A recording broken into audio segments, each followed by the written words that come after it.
MA second semester unit 4 से भारतीय संविधान में महिलाओं की स्थिति। मैं ज्ञानेश शुक्ला, बद्री प्रसाद लोधी, शासकीय महाविद्यालय आरंग से।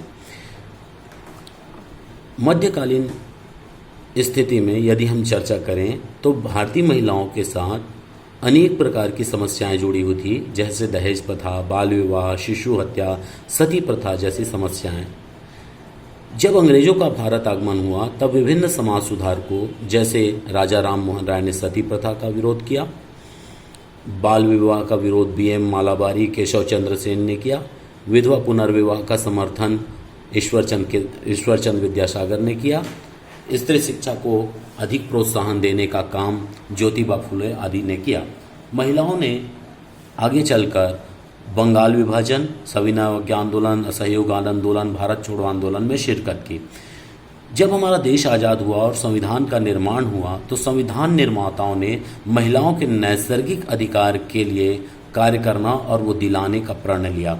इसी परिप्रेक्ष्य में हमारे संविधान के अंतर्गत मूल अधिकार, मूल कर्तव्य, नीति निर्देशक तत्व व अन्य स्थानों पर महिला सुरक्षा, महिला अधिकारों के लिए विभिन्न प्रावधान किए गए।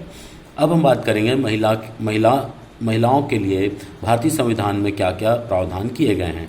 तो सबसे पहले हम आते हैं आर्टिकल 14 अनुच्छेद 14 में मूल अधिकार के अंतर्गत 14, 15, 16, 19 और 23 के अंतर्गत है ना। आर्टिकल 14, 15, 16, 19 और 23 के अंतर्गत विभिन्न प्रावधान किए गए हैं। अनुच्छेद 14 में विधि के समक्ष समता और विधि के समान संरक्षण से किसी भी महिला को वंचित नहीं किया जाएगा, इस चीज़ का प्रावधान है, इस तथ्य का प्रावधान है।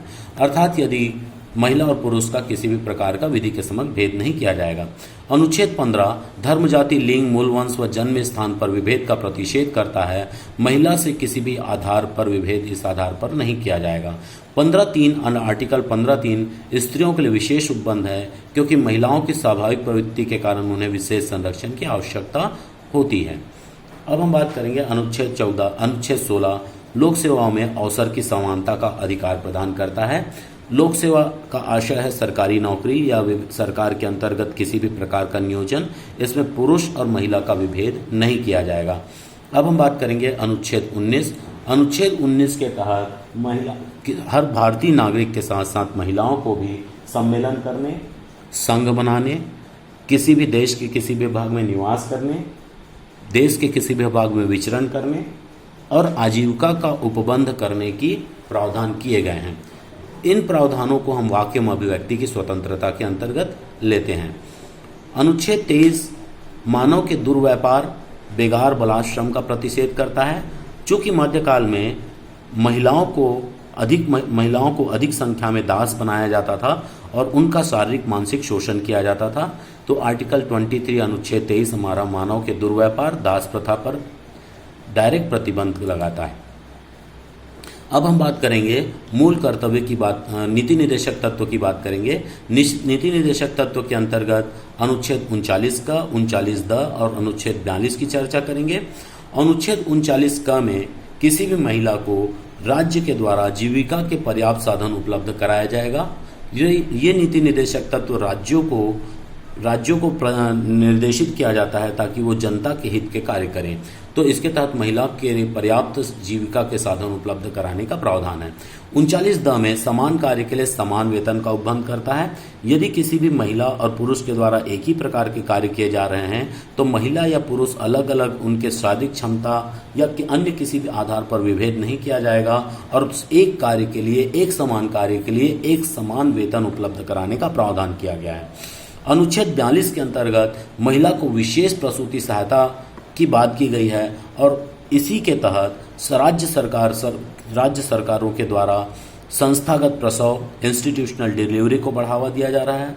साथ ही साथ विभिन्न मातृत्व वंदना योजना या इसी प्रकार की अन्य योजनाएं संचालित की जा रही है। इसके पश्चात हम मूल कर्तव्य के अंतर्गत हम बात करेंगे। ये भारतीय नागरिकों के लिए है। भारतीय नागरिकों से ऐसी अपेक्षा करती है सरकार, संविधान ऐसी अपेक्षा करती है कि वो ऐसी प्रथाओं का त्याग करें जो स्त्रियों के सम्मान के विरुद्ध हैं या स्त्रियों को किसी भी प्रकार के उनके सम्मान का या उनके विरुद्ध किसी भी प्रकार की प्रथा हो तो उसका ये विरोध करेगी। तो इसके अंतर्गत पब्लिक के लिए कर्तव्य है, जनता के लिए कर्तव्य है कि वो स्त्री के सम्मान की अभिवृद्धि का कार्य करें। इसके पश्चात हम अन्य अनुच्छेदों की बात करेंगे। अन्य अनुच्छेदों में है हमारा जो है पंचायती राज और स्थानीय स्वशासन की बात करेंगे। तो आर्टिकल 243D में अनुच्छेद 243 में पंचायती राज के अंतर्गत 93वां संविधान संशोधन के अंतर्गत महिलाओं को आरक्षण प्रदान किया गया है। तो 93वां संविधान संशोधन के तहत 1/3 स्थान महिलाओं के लिए आरक्षित किया गया, लेकिन छत्तीसगढ़, मध्य प्रदेश, राजस्थान व अन्य राज्य सरकारों ने इन स्थानों के आरक्षण को बढ़ाकर 1/3 से 1/2 कर दिया है, अर्थात 50% स्थान महिलाओं के लिए आरक्षित कर दिया गया है। चूँकि ये स्थानीय इकाई हैं और ये हमारी जो स्थानीय इकाई होती है ये राजनीतिक शिक्षा के लिए, राजनीतिक अधिकारों के लिए सबसे पहली सीढ़ी है, इसलिए यहाँ पर महिलाओं के लिए 50% का आरक्षण किया गया है। साथ ही साथ इसी तरीके से नगरीय निकायों के अंतर्गत नगर निगम, नगर पालिका, नगर पंचायत के तहत 1/3 स्थान महिलाओं के लिए आरक्षित किया गया है, अर्थात स्थानीय संस्थाओं के अंतर्गत पंचायत और नगरीय निकाय के अंतर्गत स्थानों का महिलाओं के लिए आरक्षण करके उनके सशक्तिकरण के लिए कार्य किया गया है। अब हम बात करेंगे अनुच्छेद 325 के अंतर्गत जब हमारा निर्वाचक नामावली बनता है तो वहाँ पर महिला और पुरुष किसी भी प्रकार से उसमें भेद नहीं किया जाएगा, अर्थात महिला और पुरुष को एक समान मतदान का अधिकार दिया गया है। वोटर लिस्ट में महिला और पुरुष दोनों को समानता का अधिकार एक समान दिया गया है। हमारी जो प्रतिनिधि होते हैं, जो हम चाहे विधायक हो चाहे लोकसभा अध्यक्ष हो, तो महिला और पुरुष दोनों के द्वारा समान रूप से चयन किए जाते हैं। ये सभी प्रावधान हमारे संविधान में महिलाओं को विशेष उपबंध के तहत प्रदान किया गया है और किसी भी प्रकार का विभेद को ये रोकता है, ताकि मनुष्य भारत का जो व्यक्ति है, चाहे महिला और पुरुष, अपने नैसर्गिक अधिकारों को प्राप्त करके अपनी उच्चतम स्थिति को प्राप्त करे और देश को एक उच्चतम स्थिति की ओर लेके जाए। व्यक्ति के विकास के साथ साथ देश और राष्ट्र का निर्माण होता है। इसी धारणा के तहत हमारे महिला और पुरुषों को समान, महिलाओं को विशेष स्थान दिया गया है, पुरुषों के समान उनको दर्जा दिया गया है।